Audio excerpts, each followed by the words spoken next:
Big pass Tamil season 9ல இந்த வாரம் நேத்து ஒரு எலிமினேஷன் நடந்துச்சு. ரம்யா அவர்கள் நேத்து எலிமினேட் செய்யப்பட்டிருக்கிறாங்க. அதே மாதிரி இன்னைக்கும் பார்த்தீங்கன்னா, ஒரு எலிமினேஷன் நடந்துருச்சு. அது யாரு அப்படிங்கிறது நமக்கு நல்லாவே தெரியும் இல்லையா? ஸோ வியானா அவர்கள் தான் பார்த்தீங்கன்னா, இன்னைக்கு எலிமினேட் ஆயிருக்கிறாங்க. ஆரம்பத்துல ஃபர்ஸ்ட்டு 3 வாரத்துல வியானா டைட்டில் வின்னரா வர்றதுக்கு கூட வாய்ப்பு இருந்த ஒரு சூழ்நிலை தான் இருந்துச்சு. ஏன்னா, அந்த அளவுக்கு பார்த்தீங்கன்னா, இண்டிவிஜுவலா எல்லாரையும் ஏத்து கேட்க வேண்டிய இடத்துல கேள்வி கேட்டுக்கிட்டு சூப்பரா பார்த்தீங்கன்னா, பெர்ஃபார்மன்ஸ் பண்ணிக்கிட்டு இருந்தாங்க. ஆனா போக போக என்ன ஆச்சு அப்படிங்கிறது தெரியவே இல்ல.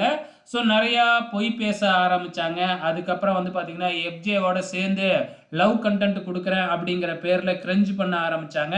ஸோ போக போக மக்கள் மனசுல பார்த்தீங்கன்னா, வியானாவுக்கு இடம் இல்லாம போயிடுச்சு. ஸோ அதனாலேயே பார்த்தீங்கன்னா, வியானா இன்னைக்கு எலிமினேட் செய்யப்பட்டிருக்கிறாங்க. ஸோ டாப் 5க்குள்ளனாச்சும் கண்டிப்பா வருவாங்க அப்படின்னு எதிர்பார்த்த வியானா, இப்படி பாதியிலேயே போறது கொஞ்சம் ஏமாற்றம் தான். உங்களோட கமெண்ட்ஸ மறக்காம இந்த வீடியோ கீழ கமெண்ட் பண்ணுங்க.